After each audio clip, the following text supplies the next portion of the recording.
Bienvenue dans cette nouvelle émission de TV Sian, en direct du Salon des partenaires de l'industrie du Grand Sud. Nous allons maintenant parler du Club des offreurs de solutions, initié par la Chambre de commerce de Toulouse, avec des invités côté offreurs de solutions et côté entreprise bénéficiaire. J'ai le plaisir de vous présenter Lucette Lagoutte, qui dirige CMA Industrie, une entreprise ariégeoise spécialisée dans la tôlerie et la chaudronnerie fine pour l'aéronautique, qui a cette année intégré le groupe toulousain Hermeka. Bonjour. Bonsoir. À vos côtés, Geoffroy Zorzi, responsable de production de Sofacap, le site de production de Saint-Gaudens du fabricant de capsules de surbouchage Janson Capsule. Bonjour Geoffroy. Bonsoir.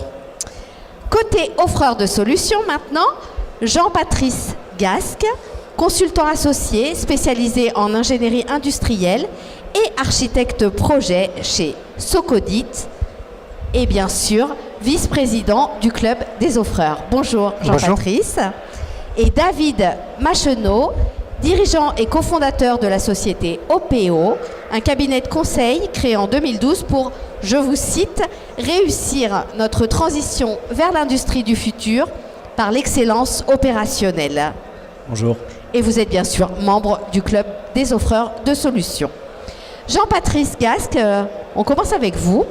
Vous êtes engagé dans une offre de solutions made in Occitanie. De quoi s'agit-il ?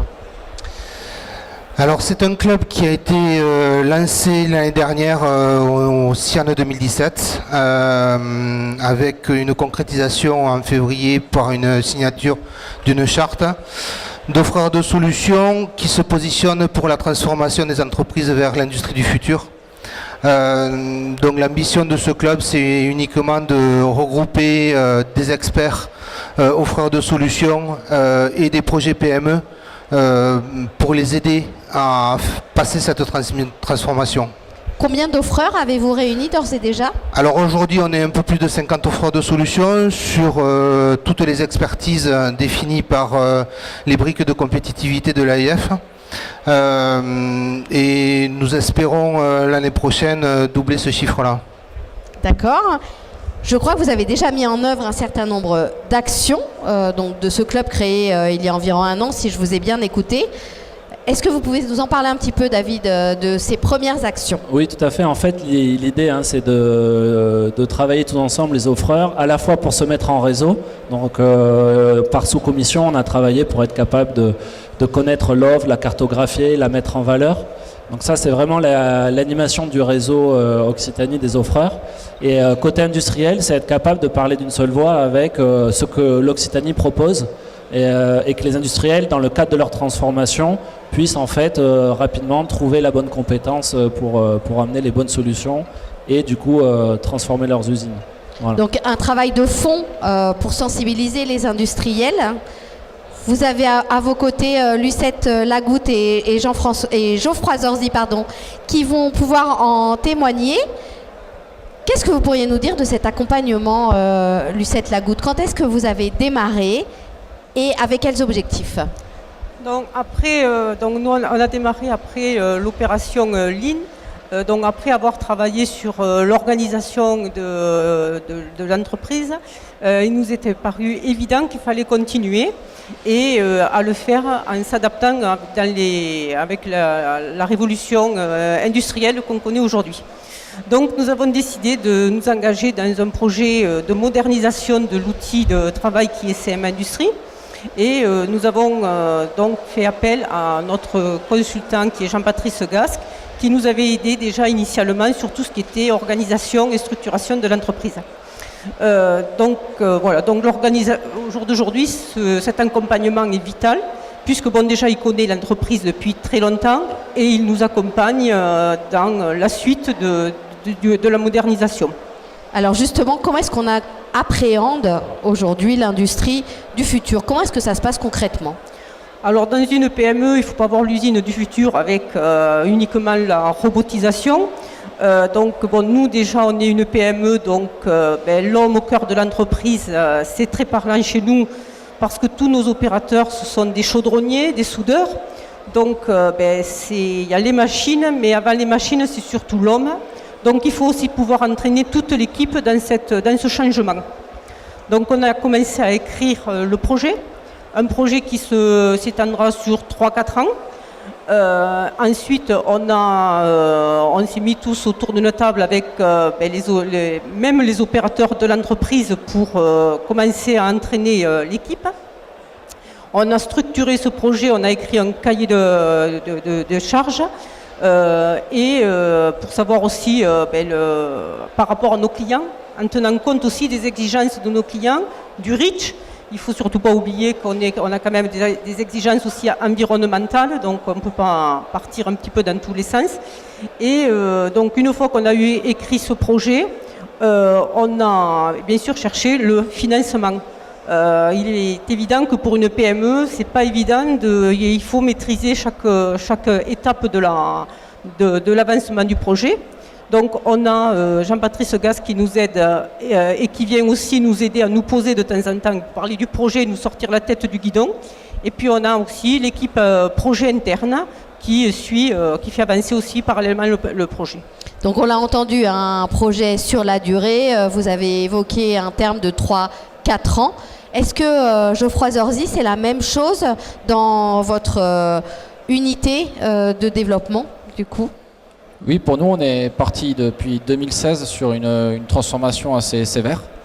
On avait le besoin d'évoluer, de gagner en performance. Donc on a décidé de mettre en place une base de communication avec les opérateurs, pour le moment de manière simple, puis d'évoluer vers le digital aujourd'hui, parce que la performance étant présente, on ressent aujourd'hui le besoin de digitaliser plus notre communication, mais aussi de rendre notre métier plus ergonomique. C'est-à-dire, dans un premier temps, on avait des postes de travail très manuels où des opérateurs avaient des ports de charge importants toute la journée.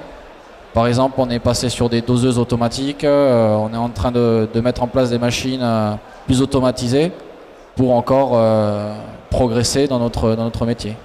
Qu'est-ce que ça veut dire pour vous, industrie du futur ? Pour moi, industrie du futur, c'est avant tout l'homme au centre de cette entreprise. C'est très important parce que c'est de là où ça va partir. Mais c'est faciliter nos communications, c'est faciliter le travail des opérateurs, c'est faciliter aussi les informations qu'on peut donner vers l'extérieur. Voilà. Enfin, pour une PME où des fois on est un peu bloqué par cette digitalisation, ça peut faire peur pour des PME. Nous, on a vraiment envie de grandir vers ça parce qu'on sait que c'est l'avenir et on en reçoit le besoin aujourd'hui. Qu'est-ce que vous attendez de l'accompagnement du coup ? Étant une PME, on peut être des fois un peu limité dans nos ressources humaines ou dans nos idées parce qu'on la conduite du changement est quand même quelque chose de très compliqué. Donc l'accompagnement, pour moi, c'est un peu démystifier cette digitalisation. C'est important par rapport aux opérateurs, aux gens qu'on pourrait rencontrer dans notre industrie. Donc vraiment, c'est une aide, on va dire, sur la conduite du changement, mais aussi sur la progression de la digitalisation qui pourrait nous amener. Et qui concerne tout le monde. Oui. Jean-Patrice Gasque, qu'est-ce qui est important dans ce type de projet ? Qu'est-ce que vous soulignez en particulier et quels conseils vous donneriez aux entreprises qui s'y engagent ? Alors, pour monter ce type de projet, il faut déjà se donner des objectifs, vers quoi on veut aller. C'est ce qu'on a fait entre autres sur CMA, on est parti sur les besoins et les desiderata des donneurs d'ordre à court, moyen et long terme, qui demandent aujourd'hui à leurs sous-traitants, et l'entreprise aussi s'est donné des objectifs en interne pour améliorer le service client. Donc, une des premières bases, c'est se donner des objectifs en interne et les mesurer. La deuxième, on va dire, le deuxième point important, c'est de se faire accompagner pour structurer le projet. On est dans des PME, Madame Lagoutte l'a dit, aller vers l'industrie du futur, c'est pas acheter un robot.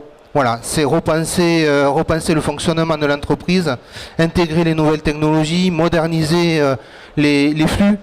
et utiliser tout ce que l'on a aujourd'hui à notre disposition autour de nous en termes de techno, mais aussi en termes de business model.